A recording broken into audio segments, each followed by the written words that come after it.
Hey everyone, welcome to the Alamo Audible Podcast, and welcome to a new season of UTSA basketball, year two for Austin Claunch in his era as Roadrunners head coach.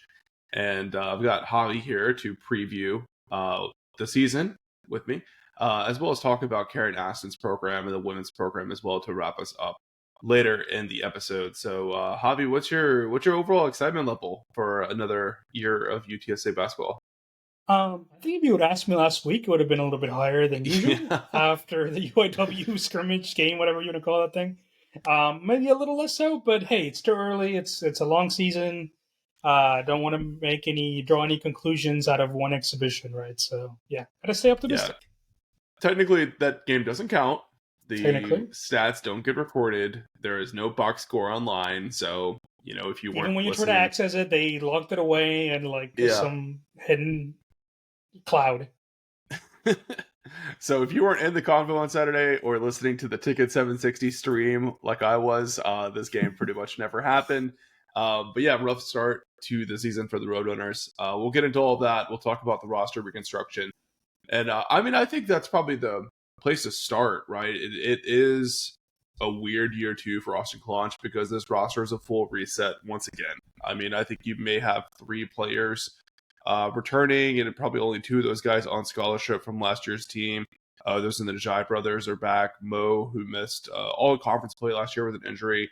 Then his younger brother Bob, who got put on scholarship, after a pretty good showing when the team was really, really thin down the stretch last season. So, in a way, there's not a whole lot to build on if you're Austin Claunch, other than, retaining most of your coaching staff and, having a better feel for what it's going to take to be competitive in this conference. But, I think as fans, it's tough because there's not a lot of carryover, right? You don't have that relationship or that rooting interest in guys that are coming back. I know, like, for myself, that's really hurt my passion for college basketball. I've said it quite a bit on the podcast, but, I was in that class of students that started with basketball only, and then football came along while I was in school. So, UTSA men's basketball is my first love for Roadrunner athletics. It's been hard for me to get bought back in. Obviously, the team not being very good, it hurts that. But when it's a new roster every year, it's tough to, get really attached, I would say. Yeah, and I think it's going to be the norm moving forward, right? I think every year, especially at UTSA's level, you're going to see, 80-90% roster turnover for whatever reason. Transferring in, transferring out, power schools, whatever that might be. I think that's just going to be the new norm. And you're right, man. It's not the years of like Jeremy Hill. Right? As a student, I remember growing up with them, really, right? It's like Yeah. you saw him from a freshman all the way to a senior, and like that was like such a cool thing to see now looking back at it as we get older. Like you saw a fresh all the way from freshman all the way to like to his senior season, right? And he was with UTSA through the good times and the bad times, right? Through the tournament run and where things weren't so great. And we're just not going to get that anymore, unfortunately. Maybe 2 years in a row, right? Where you get like a freshman and like a sophomore year. But I mean, it's safe to say that if a player performs, they're going to be gone by the next year. And that's just a reality. And like you said, it's hard to get invested. Everything's going to be like in a 1 year capsule.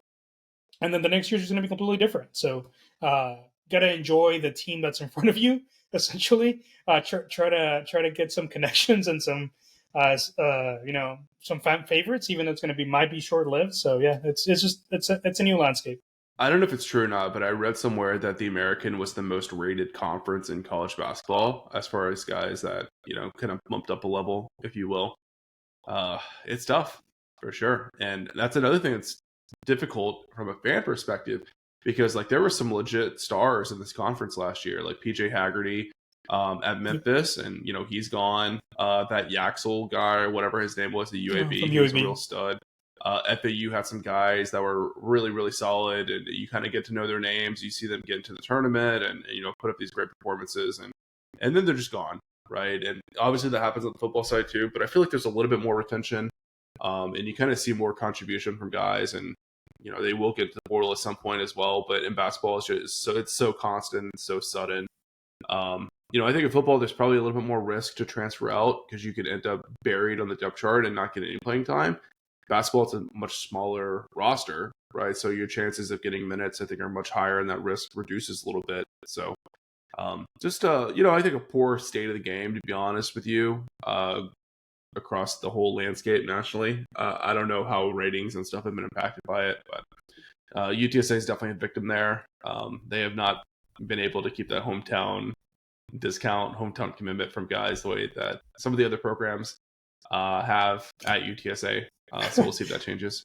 I don't even say, is there such thing as a discount anymore? Because even in football, right? Jeff Traylor's always like, yeah, the 3-4 star guys, we can't afford them anymore. Yeah. So I don't think there's a discount anymore. No, it's more about like keeping the guys here because like they love San Antonio and the culture and all that. I think basketball, it's much more like mercenary because like all these guys grow up playing AAU basketball where you're like changing teams all the time and you have more of a attachment to AAU than probably even like your high school program. So I think like that mindset is instilled a lot younger, and there's a lot more people that are trying to get their hands in the cookie jar as far as getting those agent fees and stuff like that. It's I think it's a world that the basketball guys have been in a lot longer than football. Yeah, they're probably a little more used to it. Yeah. Well, quick recap of the 2024 season for the Roadrunners. I don't know. I mean, I guess it might have been better than like what you would see on paper if you just look at the results. 6-12 in conference play, but a lot of those losses were close games, and I think UTSA just struggled with the depth piece as they went down the bench. 12-19 overall, but a lot of like really gimme games on that out of conference schedule, and then some that they probably should have been a gimme, but they weren't able to pull it off. They had two players that were really exceptional in scoring, Smurf Millender and Primo Spears, both guys no longer with the program. I think Primo ran out of eligibility, and Smurf is at Georgia now, which is crazy. He played no defense at UTSA, yet he's in the SEC now. Yeah. Can't really say that I get that. But nonetheless. Yeah, and then I mean that roster, had some bright spots for sure. They did run through a couple of it seemed like chemistry issues, if you want to call it that, right? Team chemistry issues with some guys allegedly not getting their promised NIL packages or whatnot. So just that team had a lot going on. I'm probably surprised that they did as well as they did with all that in the background. Well as they did, right? And operative word. But yeah, I mean, I think they, like you said, they were about where we thought they were going to be for year one of us in Claunch. But again, it's just so tough when you say like, at least in football, a coach can build on the previous roster, right? It might lose some pieces, but you can build off of it. For Claunch, it's essentially a brand new team year over year. So, man, how do you build continuity, right? How do you build on your system? I don't know, man. It's and that's what makes honestly doing any kind of preview tough because we don't. I mean, we can see what these with oncoming players, what they did in their previous stops or even the high school kids, right? That are coming into the program, but we just don't know what to expect. Yeah, someone in our Patreon chat had asked if we were going to do a basketball preview, and I was like, yeah, but we got to wait till after the exhibition. And even after the exhibition, the starting five that was out there is not going to be the starting five. The first game is November 5th. So a whole week from when we're recording tonight. But then like once conference play starts, I think you're going to get some guys back from injury. And so it's difficult to take a whole lot out of that. And then it's not streamed. I don't think either of us I wasn't in the convo, obviously. I don't think you were there either. I was listening to the Ticket 760. No stats posted. So I was like trying to take notes as best as I can, following along with Uncle Andy there. So limited information for sure. We have no clue really who these guys are going to be, but we're going to do our best. We'll see how things develop through the year. We'll listen back at the end of the year and see how close we got. Yeah, we'll see. But speaking of things being close, they were not close in the exhibition. UIW started off hot. They got a big lead, and they held on to it for 2 halves, 4 quarters, whatever. They did a weird thing where they played the first half as a half, and then they played quarters in the second half of the game, like the women do. But the fourth quarter was supposed to be like a full reset, which UTSA did win that fourth quarter for what that's worth by like 1 or 2 points. So the If you're gonna win takeaway any of there the is, fake quarters, the last one is the one you want to win. so the bottom of UTSA's bench was like a point or two better than the bottom of UIW's bench. So we got that to take home with us. But I think the main thing is UIW is just a lot sharper shooting the ball. We did see last year's team attempt a lot of threes and we're not very efficient behind the arch. Was hoping to see some improvement in that. And, UTSA was missing a lot of guys in this exhibition, so maybe that does improve as those guys get back on the court. But a lot of missed shots, and then on the defensive side, a lot of breakdowns as well. You could just hear the announcers constantly saying, "Oh, like you can't leave that guy open. You can't leave that guy open." UIW did have one returning player who's like an all-conference player and a hot shooter from behind the arc, and it sounded like he was pretty much getting his open looks, as much as he wanted. And I know that was a big focus for also Claunch in the offseason, was like cleaning up that defense, having better rotations. And so far, it's not looking very good. We'll see if they get cleaned up the next couple of weeks. Yeah, it wasn't that encouraging, right? But like you said, it's an exhibition. There's a lot of guys coming in and out of the lineup right now. Unfortunately, they have a week to figure it out, right? Until they have a real game. Even though when we'll talk about it a little bit more when we get into the preview. It's not against a Division I opponent, but still, it's. Honestly, I didn't know what to expect, but them coming out the way they did definitely didn't give me the warm and fuzzies for the season. But like you said, it's going to be an ever-evolving team, especially early on, and I'm sure by the time they get to conference play, they'll look completely different than they will early on in the season. Yeah, and you do have to give Incarnate Word some level of respect as well. I think they were picked to finish first in the Southland this year. They had a really strong season last year, and they actually returned most of their roster as well. They did a really good job holding on to their guys. So that continuity aspect is obviously pretty big. They returned a lot of their production. Same coaches, same system and all that. And UTSA is starting over from scratch again for a second year in a row. So that's not to excuse a loss to Incarnate Word. It should never happen. But even like in the KenPom rankings, like Incarnate Word was like maybe like 10 spots behind UTSA.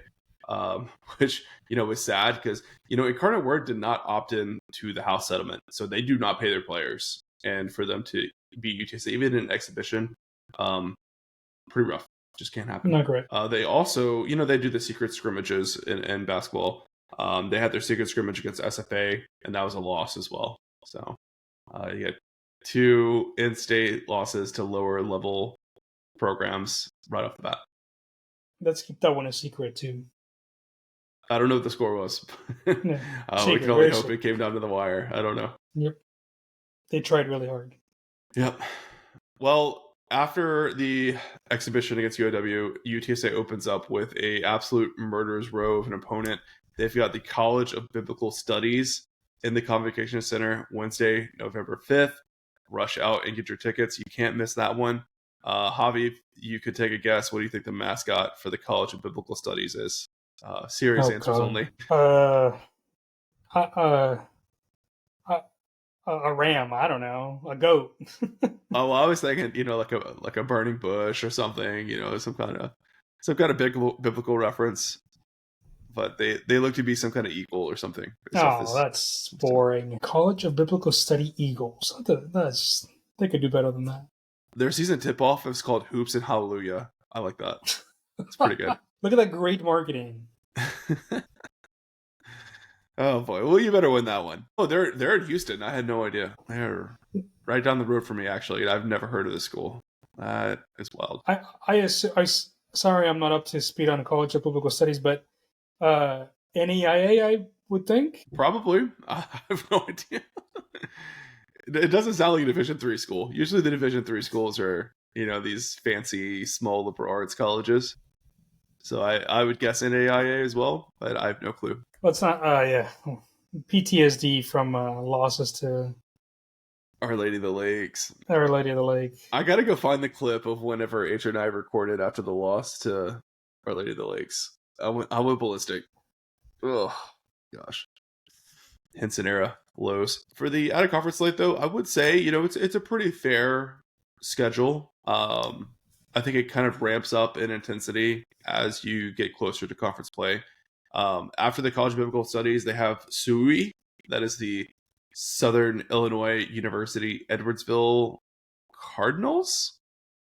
I think Cougars. They're actually a respectable program. I know people make fun of their name because there's so many letters in an acronym, and Javi and I were talking before we started recording. It's funny to be a directional school and have the town name in both. But nonetheless, they are a decent enough basketball program. Probably more accomplished than UTSA is when it comes to basketball success. But UTSA does get them at home in the Convo Friday, November 7th. It's a 12:30 game. So if you feel like playing hooky and taking a day off of work, or maybe you work near campus and you can fit in a lunch break to watch the Roadrunners, you've got options there. Little lunch Roadrunner basketball. Yeah, man. You get your nice popcorn lunch from the concession stand there. Maybe some caramel crunch.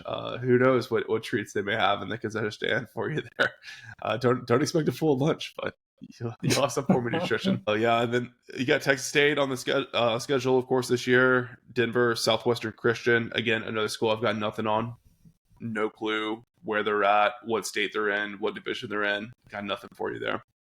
But it does wrap up. UTSA's in the Jacksonville Classic tournament this year, where they'll face Abilene Christian, Georgia Southern, South Alabama. It's pretty solid. Austin Claunch does get the return game to face his old employer of Alabama in Tuscaloosa, so that could be a fun one there. They also followed up with road trips to Colorado and USC. They finished that West Coast swing with a trip to Seattle to wrap up the out-of-conference play. So, overall, it's a decent little out-of-conference schedule. I mean, I think a 500 record coming out of that seems pretty feasible to me. Yeah, I think so. I think you can pick up some easy wins against seems like the UTSA is playing every biblical name school right now, but yeah, I think 500 seems reasonable. Obviously, those games at Alabama, Colorado, USC, they're essentially pay games, right? So don't expect much there. But games against Seattle, South Alabama, Georgia Southern, obviously they're solid programs, I'm sure, and I'm sure it's gonna be a 50-50 toss. If they can win games like that, then things bode relatively well for the conference schedule, just in terms of being competitive. Because I think that's really where we want this program to be. Right?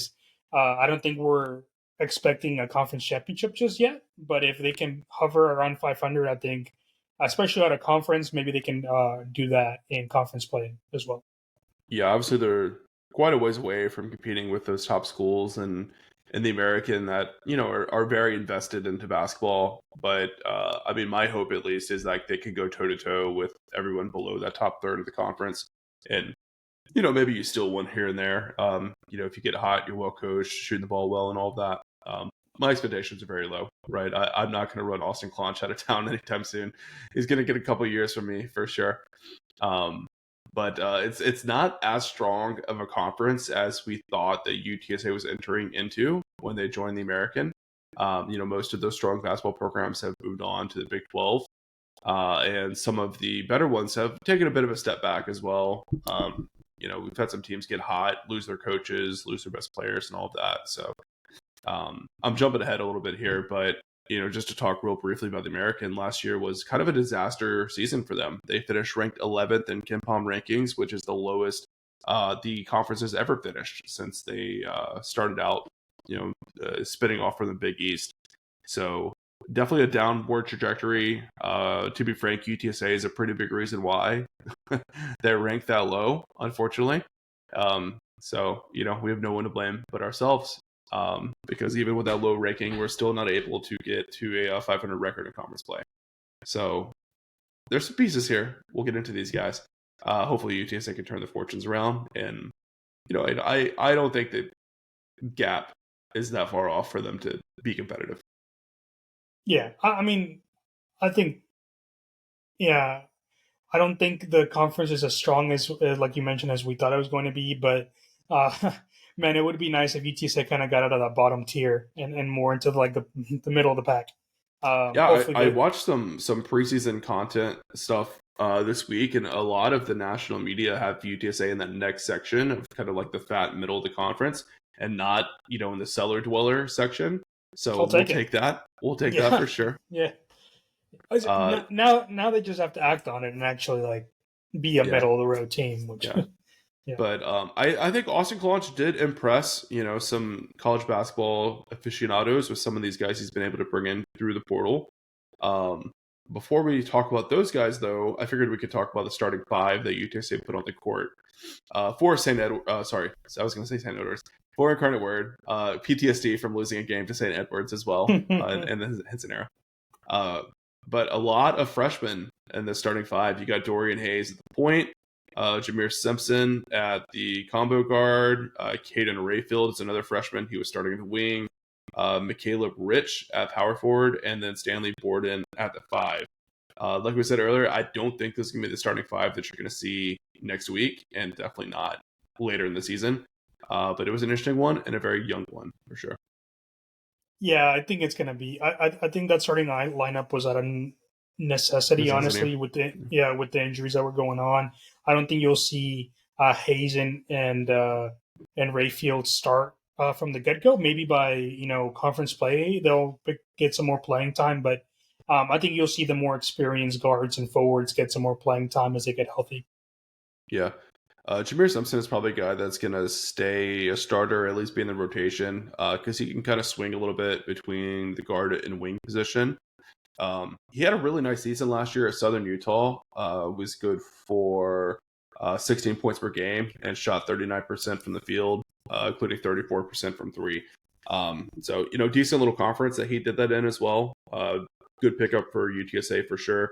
These are the kind of recruiting ones that UTSA needs to be having, where you can pull up guys from that next step down in conference parity and bring them up into the American with some rev share, hopefully. So nice addition there. It's a guy he's had a pretty successful long career, and of course his dad was a tremendous athlete as well, so he's got good pedigree. I want to say his dad, Mr. Basketball Ohio, back-to-back seasons, played at Ohio State and West Virginia. Solid pedigree of basketball right there. Yes, sir. I think Caleb Rich is also a guy that same as Simpson. Could be the starter, could be a rotational piece, but I think you'll see him play quite a bit. 6'7" forward from Kansas State. He's a guy he can jump out of the gym. Super athletic. Never made a huge mark, I would say, in his time in Manhattan, but was able to record some scores there. Averaged 4.8 points per game. Shot 67% because most of those were dunks. But did hit for 44% from three and 2.4 rebounds per game, averaged 11 minutes per game. So, nice numbers for him there. You think this step down in competition to the American could unlock something for him. He had some alley-oops in the exhibition against UIW. So definitely a plus athlete. A little bit on the shorter side at 6'7", but his athleticism, I think, will make up for it. And we'll just see, how he can refine his game and become a consistent contributor.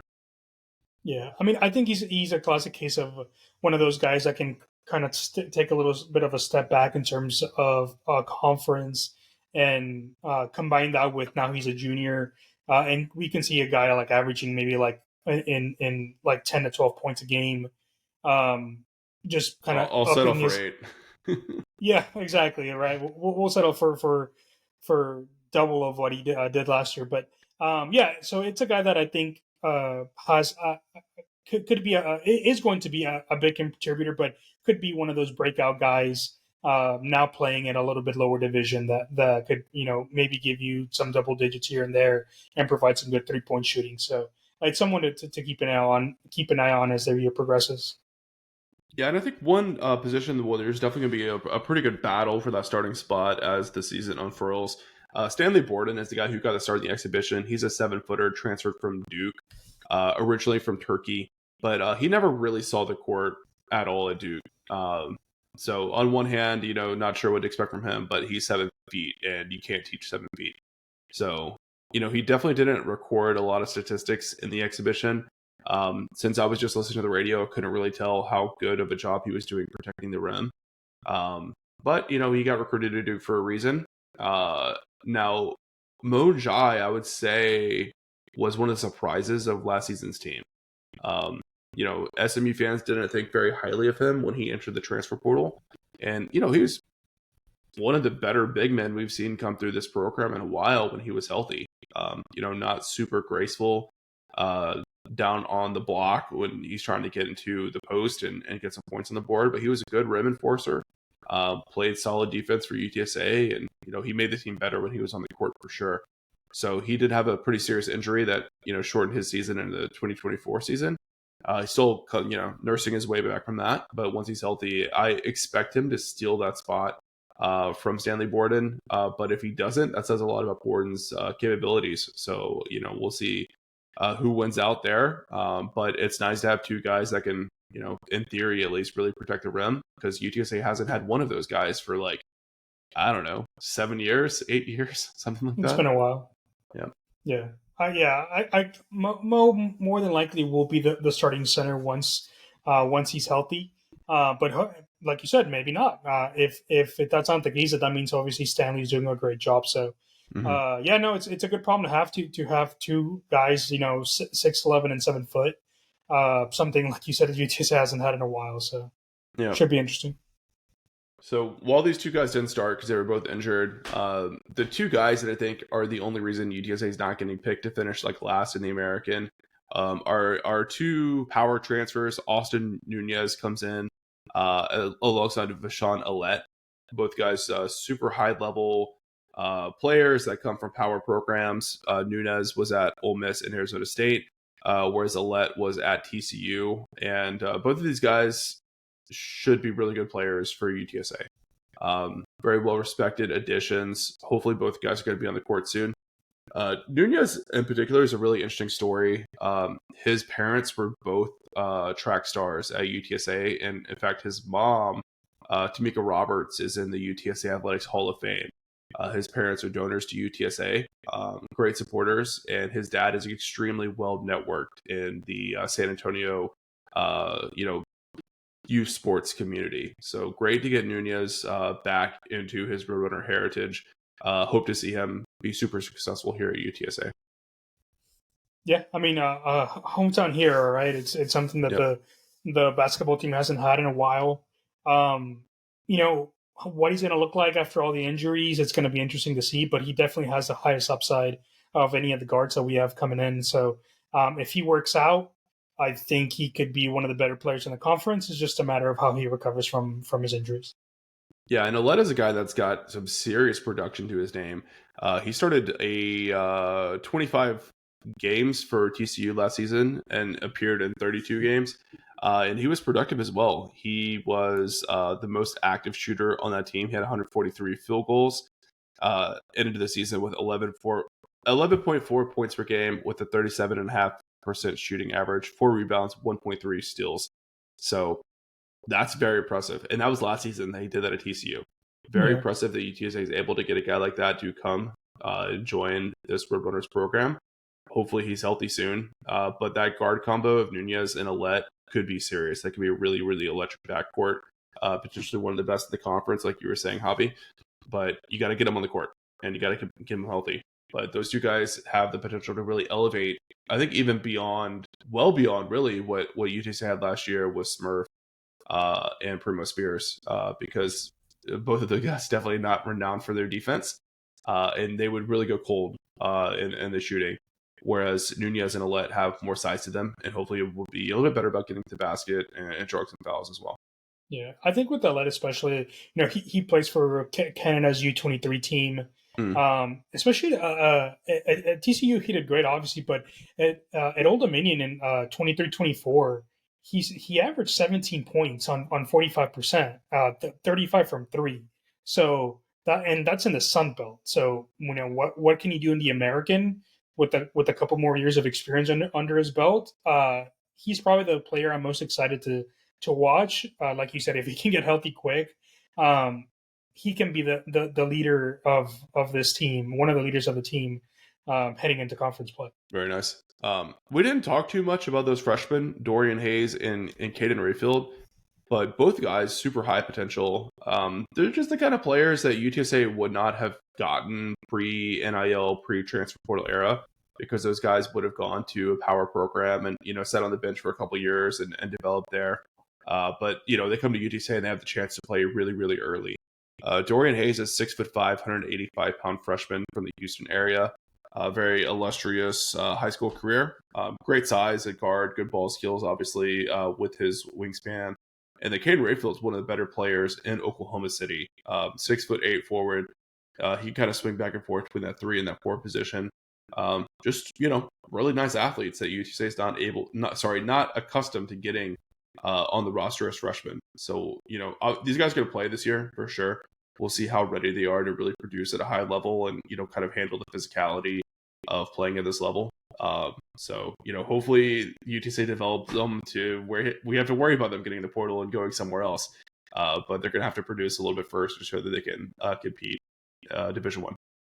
Yeah, so Hayes and Rayfield, both solid 3-star recruits with solid offer lists coming out of high school. So they definitely have a high ceiling. Is just about development, especially with so many transfers ahead of them. But if they can carve out some playing time, that probably means things are going very well in their development. So a couple guys that I think if Austin Claunch can secure some money and keep them around, it's maybe the start of a nucleus of young players that maybe can be around for more than 1 year, which is all you can ask for these days. Yeah, we'll see. But yeah, so far so good, at least from what I've heard.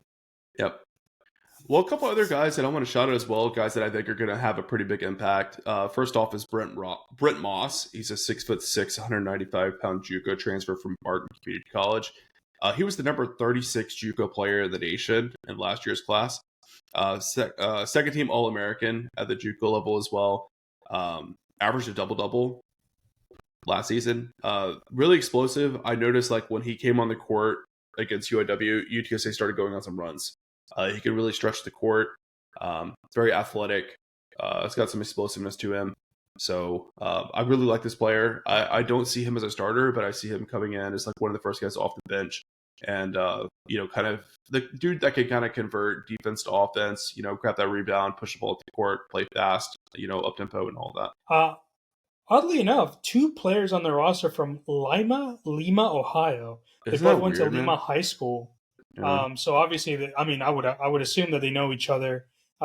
Simpson is a graduate transfer and Moss is a junior, but I feel like that's too much of a coincidence to.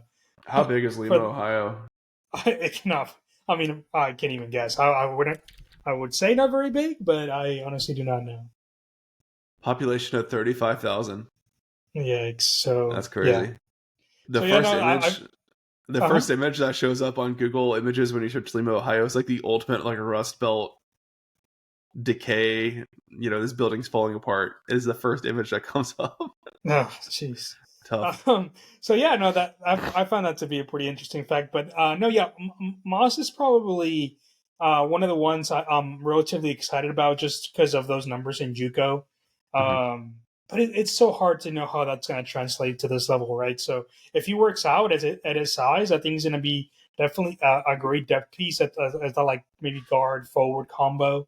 But no, yeah, it's someone who, when he committed and signed, some of the accounts on social media that follow recruiting a little bit more closely on the basketball side were pretty excited about his signature.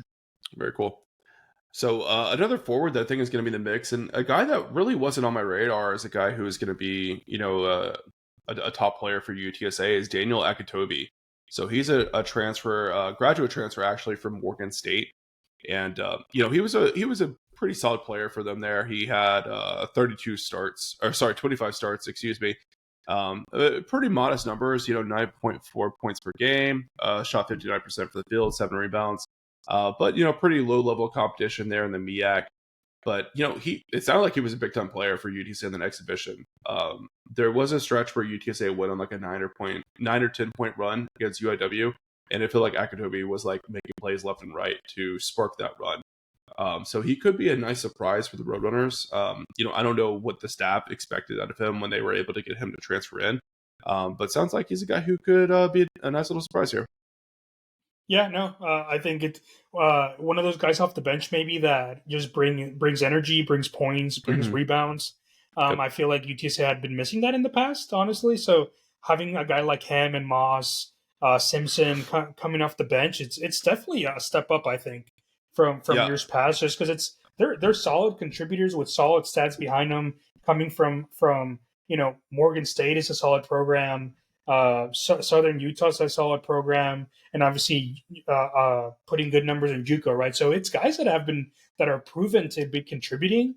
So I mean, there's definitely room to be optimistic. It's just a matter of how do these guys gel together into a cohesive unit. I think that's the biggest challenge for Claunch and staff is kind of weaving them together into a cohesive team. That's probably the biggest challenge. Yeah, I'm looking at Akatobi's bio right now. He was actually on the MEAC all-defensive team last year at Morgan State.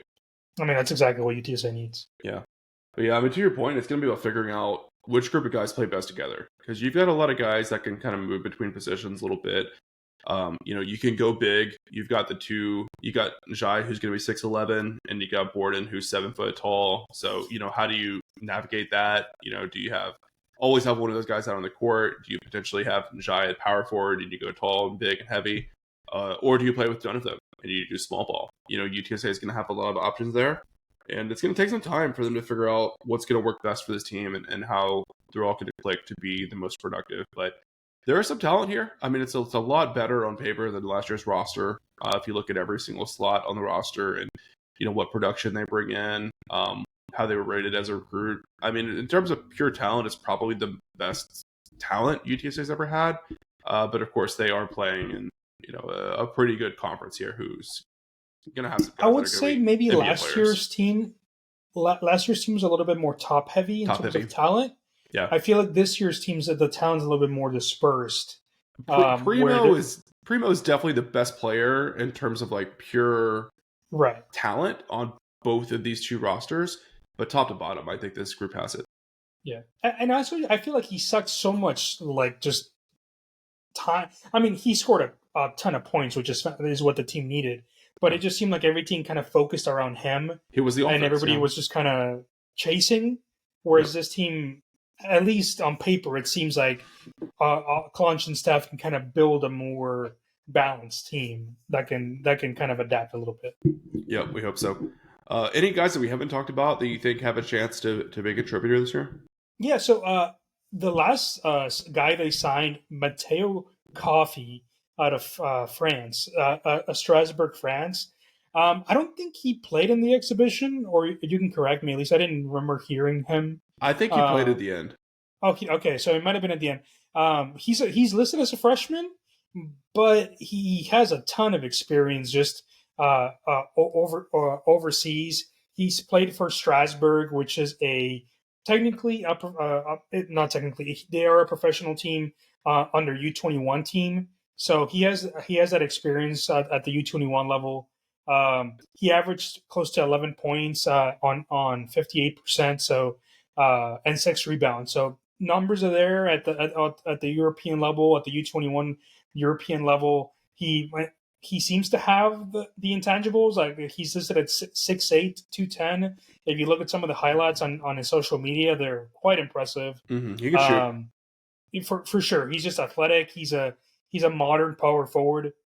So hopefully he gets to see the field. I think he's a wild card. I think he was kind of a last minute ad after somebody else didn't qualify, I believe is what I was told. Mm-hmm. So yeah, let's see how he develops. I think he has all the tools. It's just, can he kind of get up to speed and contribute? So we'll see.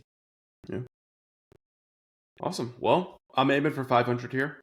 If they hit that, I'm super happy. If they're under that, but they win a decent number of games of conference play, I'm cool with that too, because that would show that they progress over the season. And then just hope that Claunch is able to build off that, retain a chunk of these players at least. But we'll see. There's really no telling. Expectations pretty low. Yeah, I mean, it's a shame, but that's just a reality, right? There is no need to make something up that just isn't there. So just a real quick on the roster. So Simpson, Mo, and Jai are and Danny Akatobi are your graduates as transfers, along with Stanley Borden. So those are the guys that are in their last year. But besides from that, everybody else is either a junior. Austin Nunes is listed as a senior, so I don't know if he might have another year left. I think he might, yeah. I think he might, and I think it was injured all last season. Senior. Yeah, I think he must have a waiver.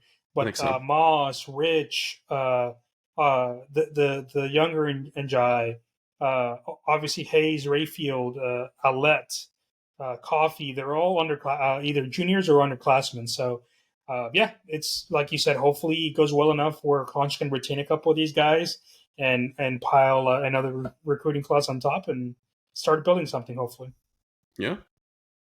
Well, let's jump over to the women's side where Karen Aston looks to defend her first conference title at UTSA. UTSA was the regular season champion.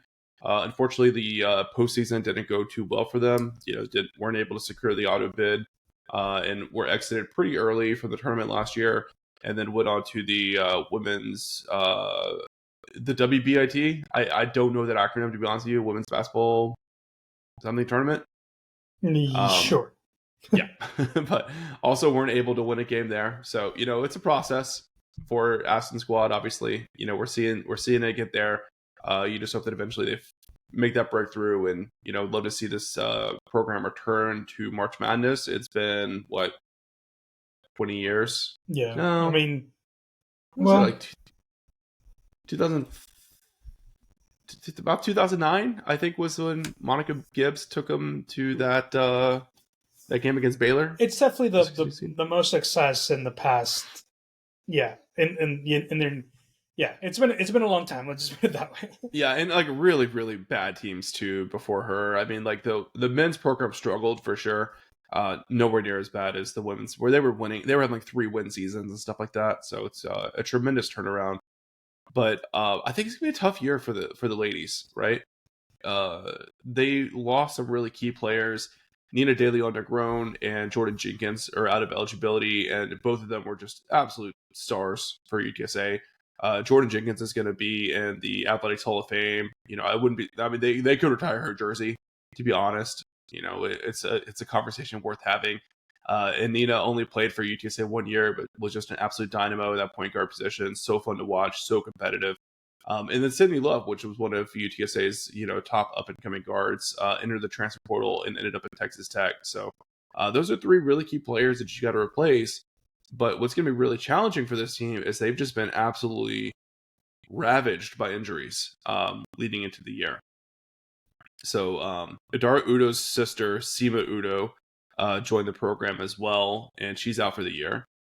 Taylor Ross is another front court player who showed some promise last year, had some nice blocks, really nasty on defense. She's out for the year as well.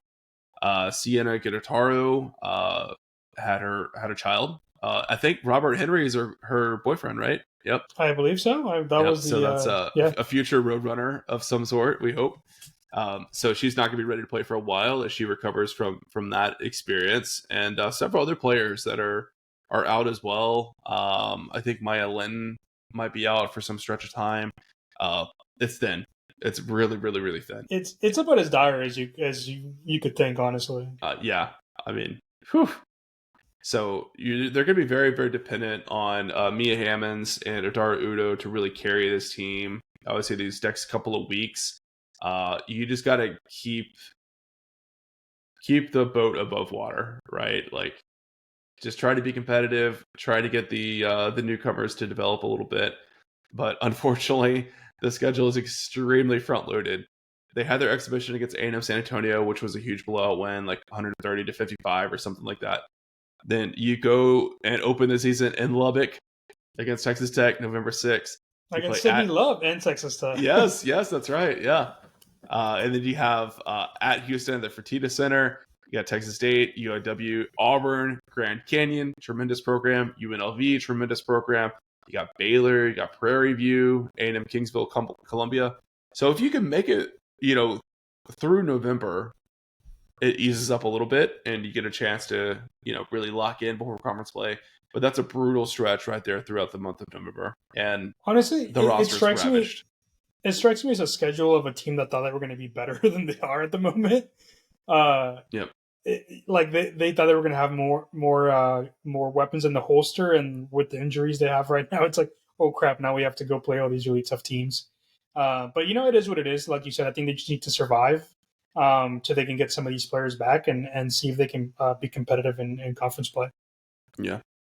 So unfortunately, not a lot of players to talk about because they're all hurt. But two people that I did want to call out is Jada Hoffman, transfer from UTRGV, should be a contributor, especially with those injuries and departures in the backcourt. But the one to watch here is, I'm not sure how to pronounce her name, Urine Hardaway. She's actually a transfer from North Texas and was one of their best players up there at Denton. She's going to be an instant impact transfer for sure. Had 10 points per game, 3.6 rebounds per game, 3.5 assists per game. Started 34 games for the Main Green last year. So definitely the Sydney Love replacement. Yeah, I think she's definitely the highest upside transfer that they have this year. I wouldn't be surprised if she's one of the top scorers on this team. Yeah, I would be surprised if she wasn't, just due to the fact that there's not going to be many people available to go. To do that. You're right. Yeah, not a lot of competition. We saw some promising things from Goni last year. She's the 6'4" transfer from Mississippi State. Unfortunately, she got hurt pretty early in the season last year. So hopefully she's healthy, ready to go, and you can see her athleticism. Like when she runs up and down the court, she just looks different, right? I don't know if we've ever had an athlete quite like her on the women's side at UTSA. So hopefully, she's able to produce. And then, Cheyenne Rose, that veteran that, never been a huge scorer at UTSA, but, maybe she'll get more of a spotlight and be looked upon down to the post to get some easier points this year. So yeah, that's about it. I mean, it's really hard to preview this women's team given all those injuries. But what's your expectation for them this year? I'm going to say like a 600 winning percentage. Something like that. I mean, I think it'll be a step backwards in terms of results compared to last year. Obviously, having no Jordan Jenkins is going to be huge there. I think they'll still be a good team, but the start of the season, I think, is going to really damage the win and loss record. But I think it'll be a decent year. You got to keep all that in perspective when you evaluate them. Yeah, it's definitely a step back year for sure. It's going to be hard to replicate last year, but I think, around 600 is what I kind of pegged them at. So. Yep. Well, awesome. Anything we missed on the women's side? No, I don't think so. I think with them, it's just going to be we got to be patient to kind of let them grow into the new team. Even though with all the players that are coming in and out of between injury and just newcomers, so it's going to be an adjustment period, kind of like the men's team. Mm-hmm. So yeah, it's going to be some patience for both teams on the men's and women's side. No doubt, but we're used to it. Nothing new here. This is not the first rodeo. No, it is sure not. Well, awesome. We'll wrap it up with some shout outs for our Patreon supporters. Thank you guys all so much for all that you do to keep us operating here at Alamo Audible and keeping that Patreon chat jumping as always. We love the hot takes that are in there. Shout out to our board of trustees members, Digi Teak, John Otwell, Gary and Ripon represent the UTSA Burger Tailgate, Ray Brenning, Andy Elizada, Proficient Benefit Solutions, Ian McClendon and Seeker LLC, Joanne Townsend, president of the DFW chapter of the UTSA Alumni Association, Waterham Construction, UTSA Annual Giving, Brandon Padron, UTSA King Bowser, Runners United, where you go to www.goutsa.co to support UTSA student athletes. And I'm going to take a quick break to slow down and catch my breath and also point out we got 4 releases this week. We've got the Tulane football preview. We've got the bonus episode where we did position grades for the football program, about halfway through the season. We've got this basketball preview. And then we're going to have an instant reaction to the Tulane game. And then Dan's recording around the bird bath on Sunday. So you're going to have like 5 episodes from us in like a 5 or 6 day span, potentially, if all goes according to plan. So thank you guys all for your support. And of course, we couldn't do it without our big money donors on Patreon. That includes Ben Tovar, the Bunch family, Zach Esperqueta on the San Antonio Podcast Network, Alejandro Benavides, Dan Erdahl, host for On the Birdbath, Chick Bassos, former board president of the UTSA Alumni Association, John Nally, Rick Cortez of Red Road Grillers, Sumner McDaniel, Joe Rodriguez, UTSA grad 1998, Russell McGowan, Brady Dunnigan, realtor with a social house group, and Home Field Apparel, where you can use UTSA What's Home Field as your discount code for 50% off your first order. And of course, our fan shop stays open as well with great options for UTSA fans to rock your Roadrunner pride, and check that out at alamoaudible.com. Well, thank you, Javi, so much for jumping in. Shame we couldn't have Adrian join us as well, but nice preview for these Roadrunner programs, and hopefully both teams surprise us a little bit and, go on a little run once we get to conference play. Somebody save this podcast and see how accurate we were at the end of the season. I hope people care enough to do that. That would be a nice outcome. There's somebody that will. Oh, yeah. There's not one person. No doubt.